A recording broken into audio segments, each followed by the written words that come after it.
society expects men to be these superhuman carcasses that have no emotion, that have no love, that have no, we're supposed to be this clay pot thing that can be bashed and bruised, and we must be okay. Not that kind. Right. Right. I'm good, brother. All right. Nah, man. I guess we start off. Welcome to the Gauteng network. Yeah, this is the project that I was telling you about. It's been a gracious journey with Sheli Mtombeni, Neo Manganya. I always mispronounce. Forgive me, Neo, if I mispronounce your surname. You should find you.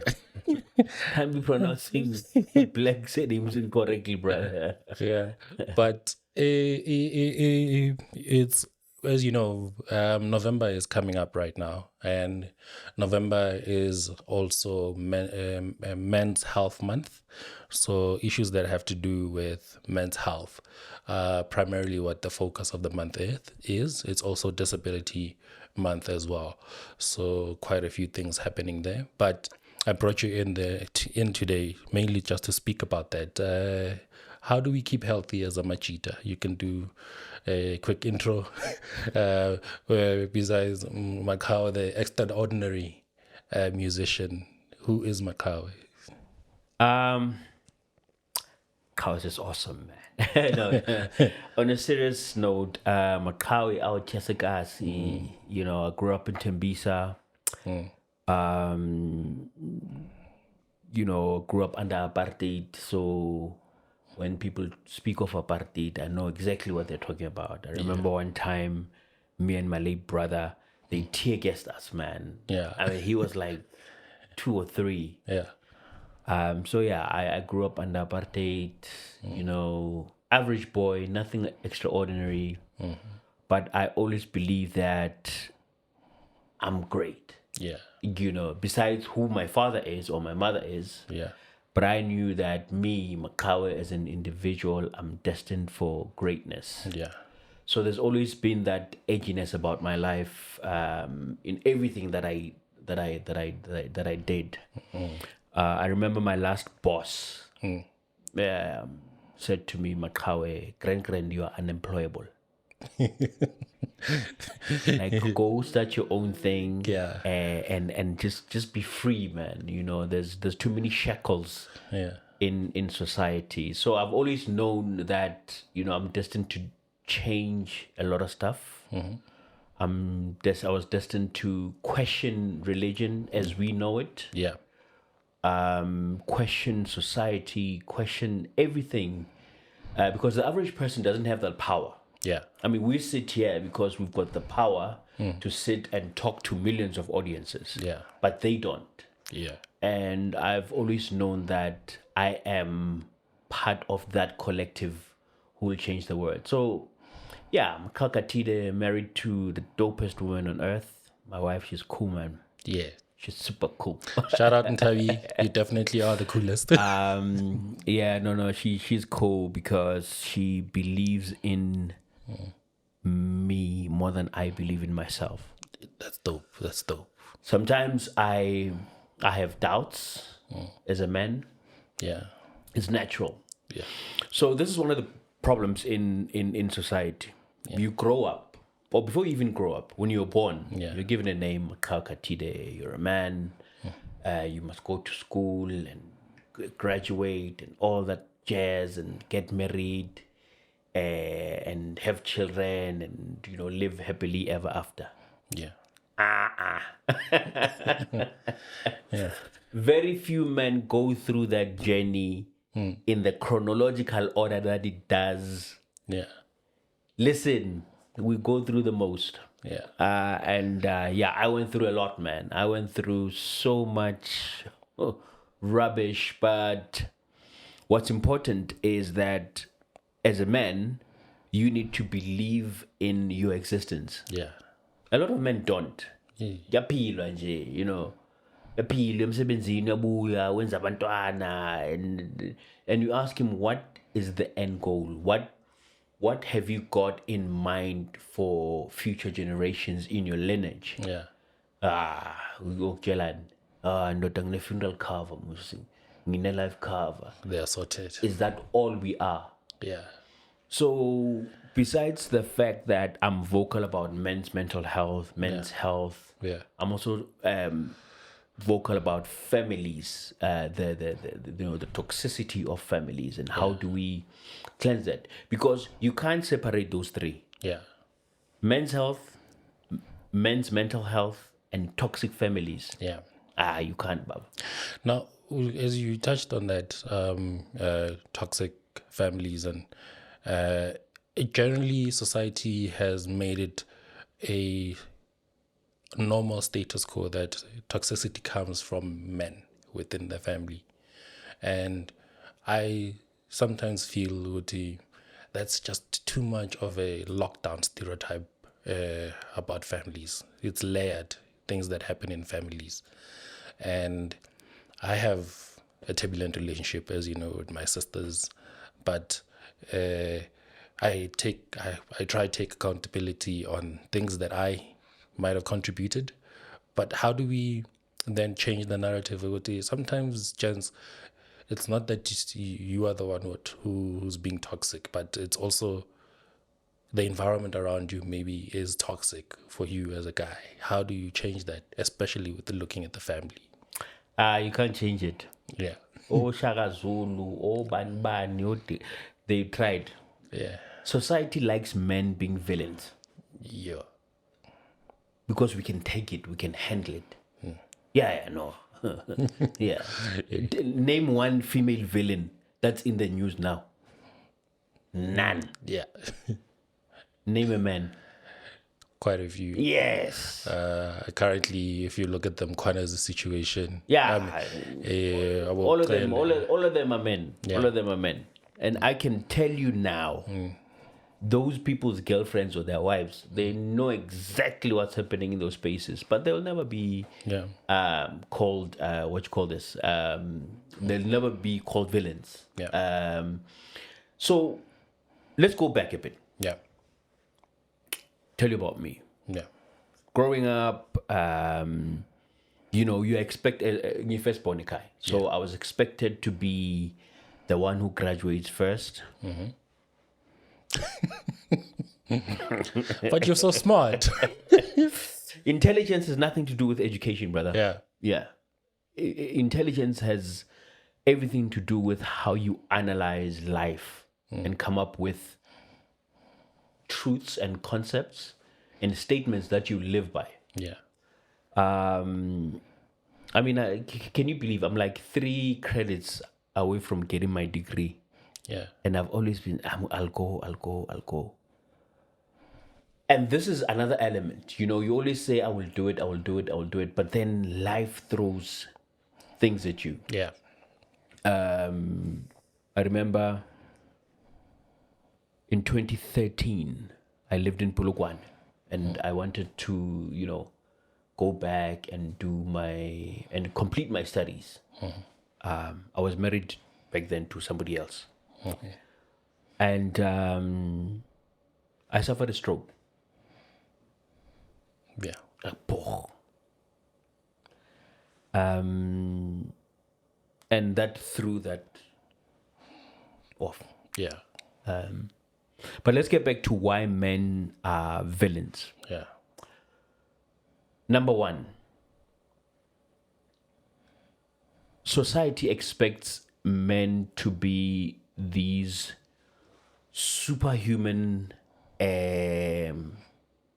carcasses that have no emotion, that have no love, that have no, we're supposed to be this clay pot thing that can be bashed and bruised, and we must be okay. Right. Yeah, Indotaikali. Food Nina Mandebele. Yeah. Yeah. Come for my people. Yeah, but it's true. It's come true. for you. It's true. My Ndebele people, yeah. Yeah, Indotaikali. You're not supposed to show emotions. Yeah. So, by creating that narrative, there's no room for us to now come and be vulnerable and say, "Oh, I'm tired." I'm lucky enough because I can say to my wife, "Listen, dude, I'm tired." And she doesn't even need an explanation with why do you say you're tired. I'll say to her, "I'm tired." She'll say, "Okay, have some rest. Do you need anything?" Yeah. When we don't have money in the house, I say, "Joe, harna chelete." Yeah. She will not scream at me. She will not make me feel less of a man. In me admitting my vulnerabilities. Yeah. And that is what we're teaching our sons as well. Yeah. To be vulnerable. Yeah. Hopefully, in the long run, that will allow them and society to say, hold on, in as much as in most cases of crime, sexual crime or violent crime, whatever crime it is, the perpetrators are men. But there are men who are not. There are men who are against the levels of crime that we are in. So until we ourselves, men, create that platform or create that world where we are seen as vulnerable, fragile human beings, nothing's gonna change, brother. Yeah. Nothing. The same cycle of violence, of vilification, it will continue until we say, hold on, something needs to stop here. Okay. Let's go to the township now, right? Very few conversations are around mental health. Yeah. Yeah, we'll talk about we'll talk about we'll talk about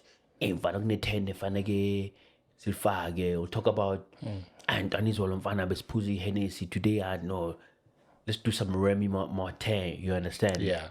We talk about those things. So the conversation between men also needs to move from being superficial to men.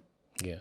I mean, we talk a lot. When you go through stuff, you hit me up and say, "Hey, brother, I'm going through this," and and vice versa. Yeah.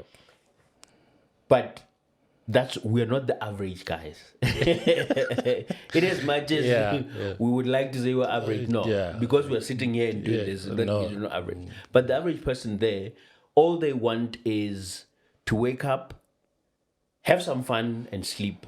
And do the next day. You understand? And there's no long-term planning. Let me ask you this question: the males in your family, has anyone sat you down and said to you, what is your long-term plan? You as you, what is your plan? Do you want to have kids? Do you want? Yeah. I have to say, in my family, there's only been my dad. I lost him at an early age. He never put pressure on me, but he always wanted to find out. Currently, I recently discovered, because I didn't grow up with my grandfather's side of the family, which is my father's side of the family. Ubamngan Victor, he's a abnormal in Ndebele, because he calls me and he sometimes checks on me and goes like, Mahlangu, Oreje, Kambanjat. And he literally organizes a Maqhawe, and he'll ask me what are your plans? And when I told him, for me, I don't feel like kids are my type of thing. He is the only one in the family who did not put that pressure on me to say, I think I have to give props to until that bug hits you, brother. Yeah. That bug of having kids. No. So kids are cute. Yeah. But they're also little devils. Yeah. Yeah. Okay. Yeah. Yeah. But there's a certain, I'm not dismissing what you're saying, but there's a certain calmness that they bring to life. Yeah. Listen. Dallas Kichi, my friend. Yeah. Yeah, no, you're starting. Yeah. In my early 20s, you could not club like I do. Yeah. Yeah. I was everywhere, doing everything and everyone. Yeah. Can you imagine? Yeah, I know. Yeah. But marriage and Yeah. kids Yeah. brought a certain calmness. Yeah. Nami, there was a point where I said, as a matter of fact, there's a fertility specialist friend of mine. Yeah, at some point I said, hey, Joe, come, vasectomy. Hey. He said, huh? I said, aye, Joe. I don't want kids. I just want to live Yeah. this life that I'm living of Yeah. going to work. If from Thursday, you don't even sleep at home. You come back Monday evening, tired from work, and kind of allow to rest. Yeah.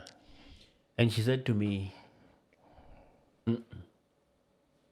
that bug, one day, It'll hit. it will bite you. And it did. You're an amazing dad, and I see from your sons, like, Yeah, sorry, carry on. yeah. So Uncle Victor was saying, I guess Wamngane is basically someone who's kept the conversation going. Guti, Mahlangu, look, I'm not putting pressure on you, but the blessing that we as a family have right now is that we're able to have a relationship with you, even though we lost your father quite a long time ago. And to us, it's like whenever we see you growing up, the things that you're doing, and how we see you, it's like we have him with us. So if you're never ready, it's fine. But it also is great to just know what he. so let me throw this at you. Yeah. That is a nice conversation to have. Yeah. But then somebody should sit you down or sit down and say, okay, brother, we understand that you are saying you don't want children. Yeah. What is the thinking behind it? Yeah. Some of the things that we think are our decisions Yeah. are actually childhood traumas. Something might have happened. I'm assuming something might have happened that made you take that stance. Guti, I don't want to have kids. I'll tell you why. We're mammals. Yeah. Mammals. Yeah. We must have offspring. It's one of those things that is there in life. It's biology. Yeah. You must have offspring. Now the conversation should be: are you worried about taking care of the children? Yeah. Then option B would be find somebody who will help you take care of the children together, not her taking care of the kids alone, but as a couple, as a unit. Yeah. You understand? But one of the biggest, I'll tell you why. My ex-wife suffered from endometriosis. What is that? Eh, Okay, it's fine. We can skip C4, sabomame. Right, okay. But it's a horrible disease. Yeah. You can't literally it. fall pregnant. If you do, you lose. Oh. Yeah, it's a horrible disease. Yeah. You have cysts inside your ovaries constantly. They have to go get burned. They burst. Yeah. So it's a horrible thing. And we spend... I'm sure it must have Countless- been a hard one on her as well. Yeah, and me as well. Yeah. Because we spent countless time in hospitals, medication and whatnot, trying to conceive. Yeah. So if you have the gift of having children, brother, use it. Yeah. There's people who are struggling. Yeah. And you see, it's easy for you to say, I mean, I respect your decision. But it's easy for you to say, I don't, because you don't carry the child in you. My brother, women would go steal children in hospital just to be mothers. Yeah. Yeah. Then Okay, so I'm hearing that. So how do you then maybe bringing into how it helps out in terms of just men in those relationships? How do we then grow healthier relationships with that? Because you're right when you say the trauma. I've identified my trauma was it goes back to my dad. How we lost him, and how seeing my mother post that, having to take care of 5 kids on her own because someone decided to murder my father. I was that struggle. I think me and my siblings, we literally, the hardest times for all of us, the shared trauma amongst us is the loss of our father. So for me, it's that fear, personally, Uti. Okay, Sharp, I have kids. What if something that the very same thing that happened to me happens to my kids? I just disappear from their lives. And yeah. Death is inevitable, my friend. Yeah. We will die one way or another. Now, my father, great guy. Yeah. But when we were growing up, he was never there. He was always out preaching, doing marriage seminars and whatever else he does. Yeah. I mean, I remember one year he was not at home for over 300 days in a year. I was counting as a child. Yeah. Over 300 days. Yeah. Yeah. That's an entire year. Yeah. So when I had my kids, when I met my wife, I told her that, listen, don't expect me to do a 9 to 5. Not going to happen. Because I want to be the one dropping off my kids and picking them up every day. Yeah. Because I don't want them to have the same trauma I had with my dad not being around. Yeah. So that is what I decided to do to lessen the chances of that trauma repeating itself. Yeah. You know, now in your case, maybe you need somebody who will guide you through that journey. You understand? Yeah. And just say, brother. And my wish is that it's somebody you don't know. Yeah. Or not somebody you're related to. Yeah. But somebody who will say, it's okay, I understand your trauma point, but life has to continue. We can't hang on to trauma because what that does, it limits you. Yeah. Nothing's going to bring back your dad, but you can honor the legacy of your dad through your seed. Yeah. Hallelujah. Preach on. It's powerful, that one. Yeah. It's powerful. No, but you can. Yeah. And I look at my sons. My sons are not they are my children because I created them, but they are a legacy to my father. Yeah. You understand? And I mean, you look at my firstborn is named Maqhawe. Yeah. After me. Yes. And I look at him and I thank God, ancestors, whoever you want to call it, for allowing me to produce him. Yeah. For the continuum of the lineage. And I say that because I didn't know my grandfather from my dad's side. Yeah. My dad only saw him once as well. Yeah. And we don't have that history. I literally, I've just bumped into my other relatives recently in the last 5-6 years. Okay. But we don't know each other. Yeah. And I said, through these kids, the name Khathide will continue. Yeah. Whether they are gay or trans or whatnot, it has nothing to do with me. But me, Maqhawe, Yeah. I've done my job for the legacy. Yeah. And it's my commitment to it. I spend time with I work from home. Yeah. I only go out once a week on site, but I literally work at home. My kids, they're constantly here because I want them to be comfortable with me being their father and also their housemate.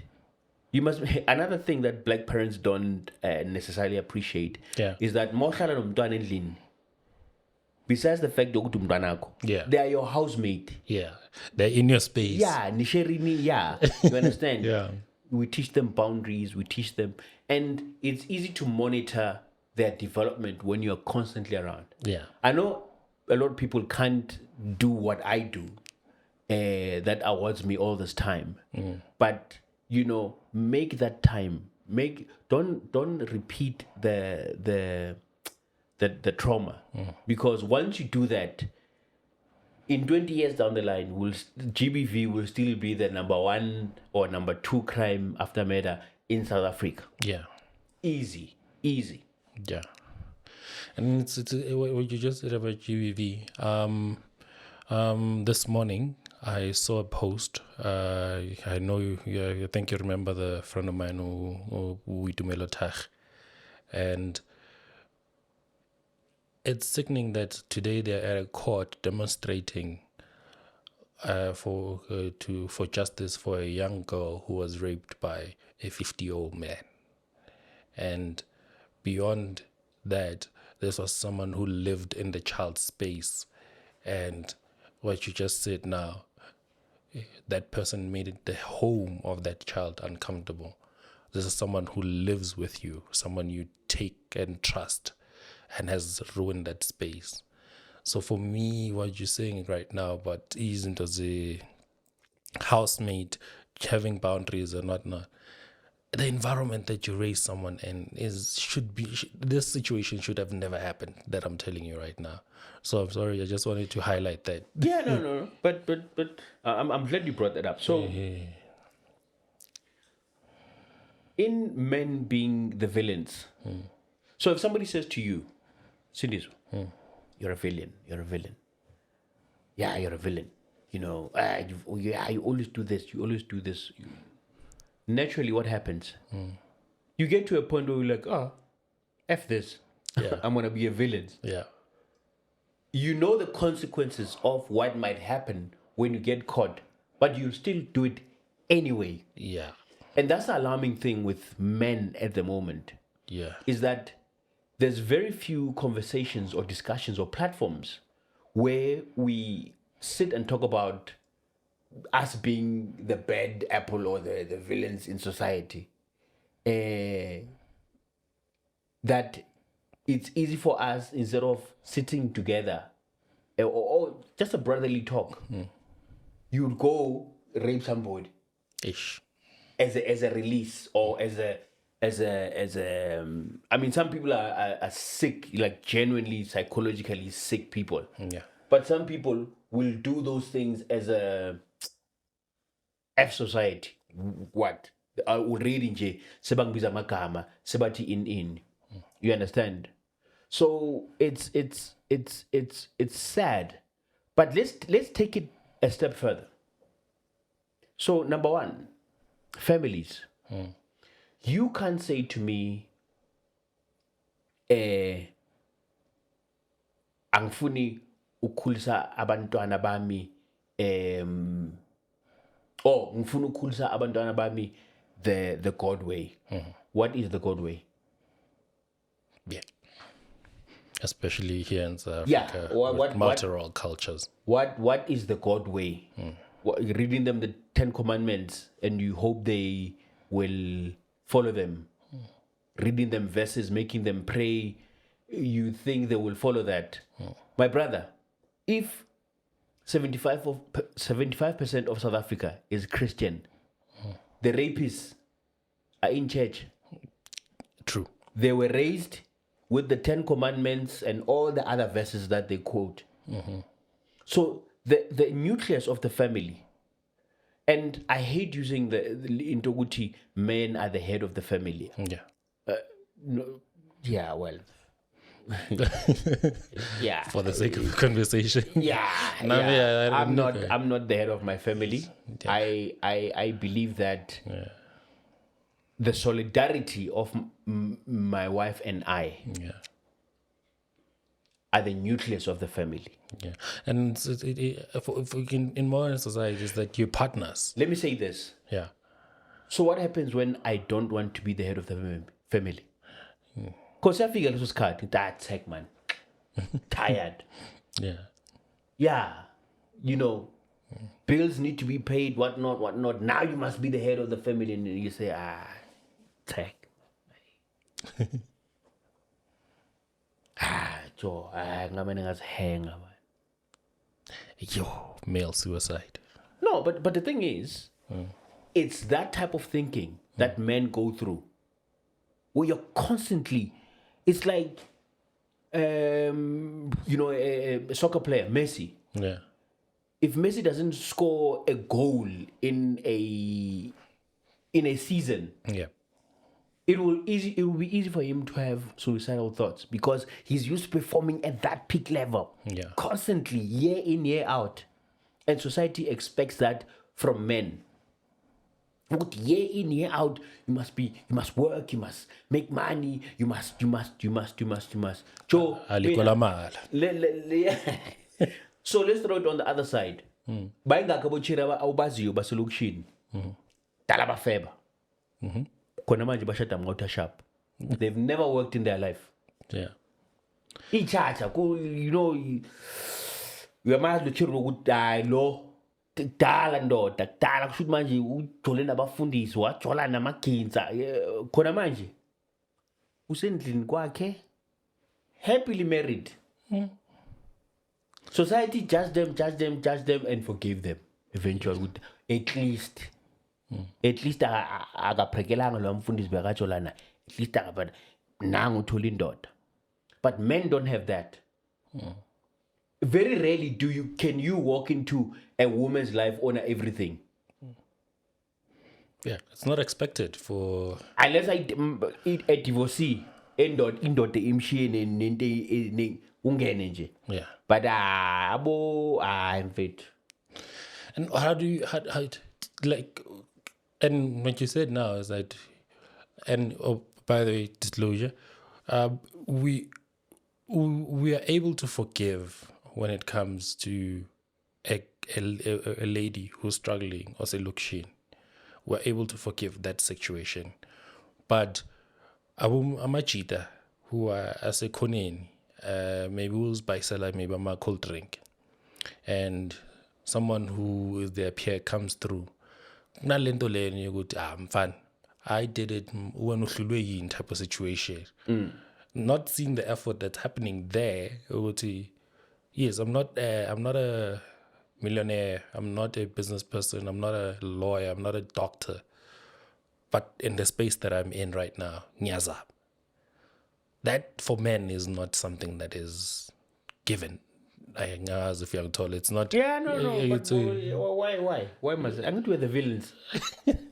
So we're the villains, and we've accepted that we're villains. So even us, we will go to another guy and say, you understand? Yeah. Who are you? You understand? Yeah.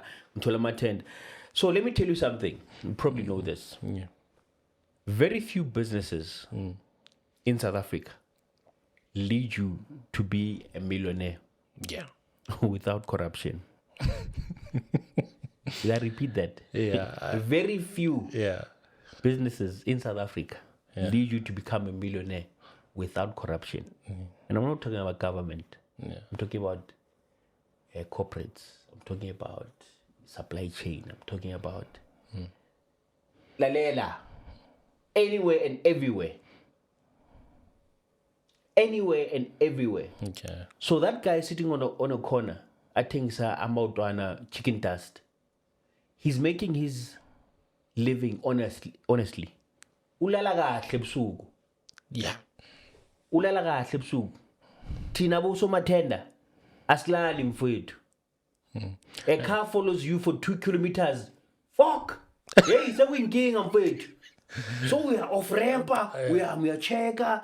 You understand? You are suspicious about everything. Yeah. What if?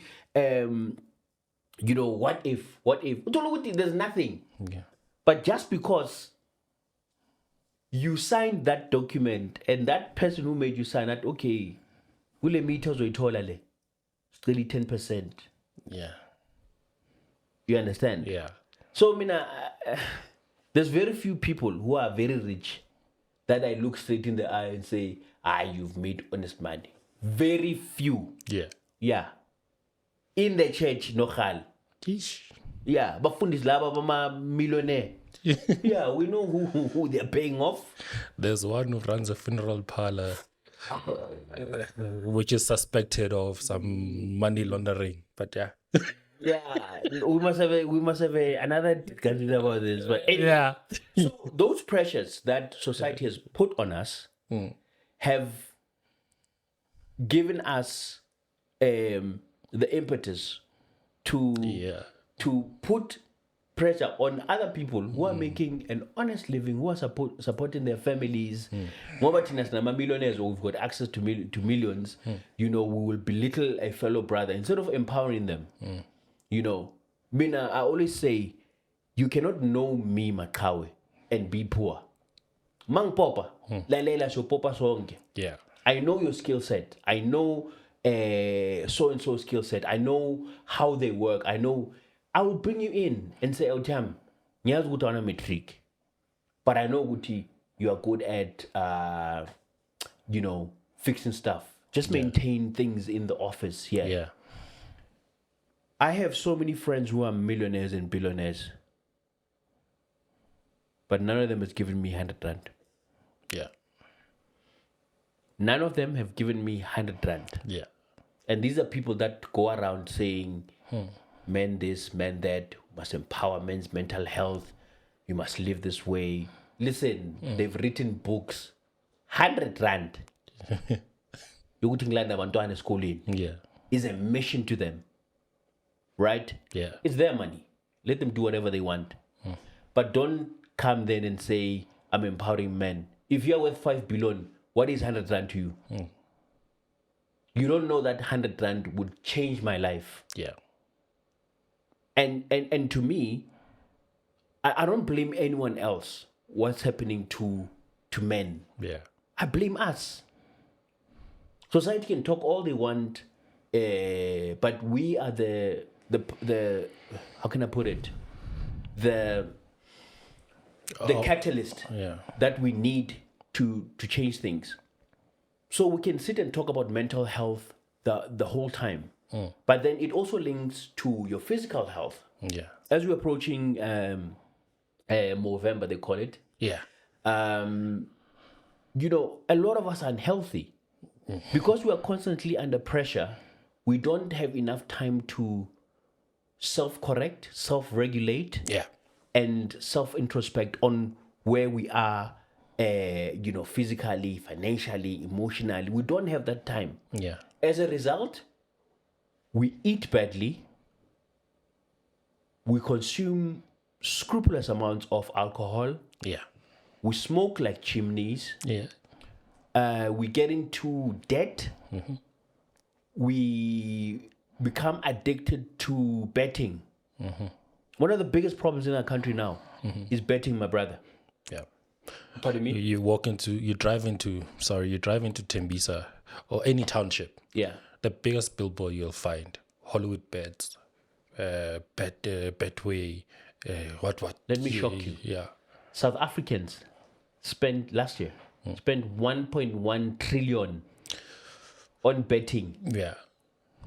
And then you come and complain about not affording electricity. Get the F out of here. We are hlanya. You spend 1.1 trillion on betting, and you say you don't have electricity. Hey. And you go ban things, etembisa, shisitrat, wenzani, destroying property. And come on, guys. Yeah. But that's because we're not talking. Guys like me and you are not vocal to say gambling is also a danger to men. What happens when you have an addiction? You hide it from people. Yeah. So that hiding, it drains a lot of energy physically, psychologically, emotionally. You start getting into habits that you are not used to. One of the biggest problems that we have as a country is hypertension. A lot of men suffer from high blood pressure. But instead of going to a healthcare practitioner, getting the right medication, what do? For small street, uyothenga any mixture a green nobuguava, ojoluti iyasiza. Yeah. It might help, but then how do you know what your blood pressure is? You understand? So as men, we also dismiss what's good for us. The small street situation, the concussion, it's said when one individual had the wrong stuff given to them, and that resulted in a cardiac arrest that ultimately led to their death. And so, gents, please make sure we're not knocking traditional methods, but do go and see a general practitioner just to properly get yourself checked out. I want to just come to some health issues in Gauteng. And the first question I want to ask on this one is, you as Maqhawe, before getting married, how regularly did you go get tested? If you don't mind me asking. Tested for what? Sexual. Yeah, your sexual. Hates. Yeah. Yeah, no, I do get tested. Yeah. I'm not scared of AIDS because there's medication for it. Yeah. I'm scared of your schizophrenia and your dementia because there you are not in control of your thought process most of the time. Yeah. So yeah, no, testing to me is a big thing. But let's say this. Testing should not require you to be sick for you to be tested. Just test randomly. Go to your doctor. Yeah. Go to your doctor and say, Doc, I just need to, check. You understand? And these guys are clever. Yeah. They always know if your cholesterol is this and your sugar is this, the likely cause is this. Yeah. You understand? Now, one of the big problems with the medication, blood pressure. I'm on medication blood pressure. Yeah. Is that you feel tired, you feel weak, and sometimes it affects your sexual drive. Yeah. But that's a conversation you have with your partner and say, you know what, this is the state that I'm in. What should we do? I have a friend who actually called me and said, no, we live in the same area. And this guy said, no, man. Because I asked him, where can I get this type of tablet, one of those prescription tablets? He says, no, it's there. He says, yeah, you can even get Viagra. I'm like, why do you need Viagra there? He says, you will see. One day, those tablets, you will just not function properly. Yeah. You understand? Yeah. And a lot of men know this. And that's why they're scared of going to a doctor, going to a healthcare practitioner and say, go to men's clinic. Yeah. Go to men's clinic. At least there you go with your partner and they do a full assessment of your situation. But somebody said, Monga vugelwa windota, awusanabdoda. Yeah. One of the scariest things for men is to not wake up with an erection or not have an erection at all. Yeah. They don't care about cancer. They don't care about their legs being chopped off. You're important, as if daughter is measured on that. But that's what society has been telling us as men. Yeah. You understand? There's a lot more. There's a lot more eyesight. If you are, there's something called being pre-diabetic. Yeah. I did not know that. I just knew diabetic. But there's actually a stage where you are pre-diabetic. Right here. You see. Yeah. Hence. Yeah. Yeah. Yeah. But it can be remedied. Lose weight. Ozempic. Yeah. Yeah. Definitely. So that is that side of things. But another thing is the unhealthy lifestyles that we partake in. Listen, I love whiskey. Yeah. Single malt, neat, on the rocks. I'm not a dasher. You can't dash something. Actually, will cask for 20 years. What will you tell like a Red Bull or a Blake? Embarrassing, Jen. Stop doing that. It needs to be clean. Johnny Walker is turning in his grave, man. It needs to be neat. Yeah. I love that. Yeah. A cigar here and there, you understand? But then at this age, this point in my life, I can't be doing that. Yeah. I must, take good care of myself.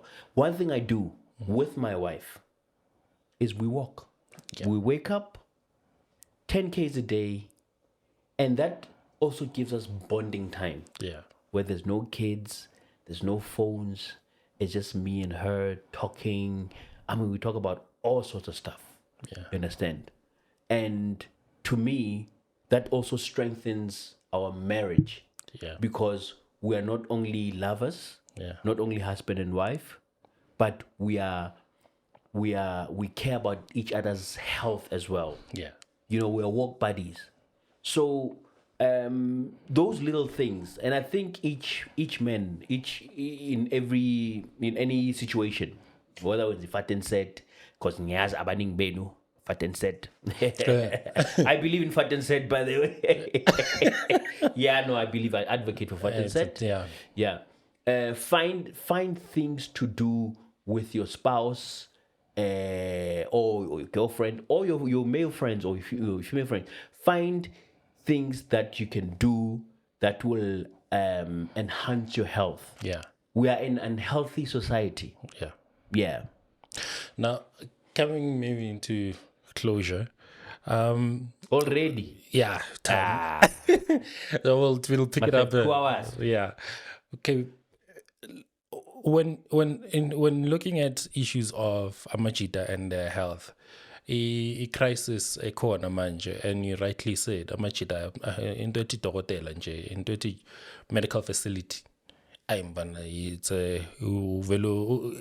like they sometimes if our jolly and Mapeveza is the one or Ogdonsai to go there. If it's just you, unless you're an old lady, if I'm machita, avoid that thing. What would you say? Just to go as machita, walk in by yourself. This one I can stand on a rock and you can put a gun and I can say it out loud. If you don't have like a partner or a old lady that will ensure that if they're aware of your health situation, you take care of yourself. It's hard. It's hard for Machita to go and say, I want to get tested, and so you can just come in on that in terms of how do we encourage that type of culture amongst the Machita beyond just having someone, those who do have people. But when you're a single dude living on your own, still trying to find yourself, but also make sure take care of your health as well. I think the important thing, you must understand that it is your life, and neglecting taking care of yourself now, it's adding up. It's adding up. You'll get to a point where you will have no choice but to be admitted. Yeah. For whatever reason. And then once you get to that point, that means there's likely organ damage here, whatnot. Your eyes, your feet must be chopped. Your prostate is gone. So start now. I always say to men, do yourself that favor. Yeah. It's easy for us to do ourselves a favor by taking ourselves to Bali, Thailand, Durban, go hiking every weekend. Dude, take 450, go to Dr. Smith or Rampele and just say, listen, there's nothing wrong with me. I just need to check. Do an HIV test. If you're positive, start getting on the treatment ASAP. Yeah. We must know. As men, we know our bodies externally more than we know our bodies internally. Yeah. That's why, it's Jima, I look good. But what's happening internally? Yeah. And it's important that we must have those discussions. Encourage even our kids. Our kids must know Uguti, Ugiaga doctor is not a bad thing. Yeah. How is it good, Uguti, our children go to church every Sunday, but they don't want to go to a doctor once a year? Yeah. No, something's wrong there. Yeah. Society needs to change its thinking as well. The dialogues that we're having at churches. Pastors must encourage men. Uti, my daughter, get checked. Churches are institutions. They can invite the Department of Health to do tests in the church facilities. Yeah. I mean, those places are empty from Monday to Saturday. Yeah. Invite somebody. Invite. There's many NGOs that do testing. Yeah. We must take it further than the conversation at church. Yoguti, come on, guys. Yeah. Okay. Thank you so much, Maqhawe. This conversation really definitely needs a part 2 to it. But beyond all this, where can people find you? Your socials and so forth. Socials. Yeah. Yeah, my socials. Yeah, no, Maqhawe Khathide on Facebook. Yeah. Bishop Babes. Yeah. Don't ask me why. On Instagram and PK Unshackled on TikTok. Yeah. Yeah. I forgot to ask about PK Unshackled. That was one of the questions I drafted. But yeah. Oh, PK Unshackled. Yeah. No. Yeah. Okay, we can briefly just go into it. Yeah, it's my upcoming podcast. You don't want to miss it. But thank you for your time, man. Thank you so much. Brilliant. And that was Maqhawe Khathide. Probably an easy conversation with the Khutman on my part. And I hope you understand now why I have such revere for this man. And Machita, simple thing from me. Going to a clinic to get tested or just taking care of yourself is important. We need to change the cycle of men dying before the age of 45. Let's all see our grandkids. Cindy Santlabati for the Gauteng Network. We out.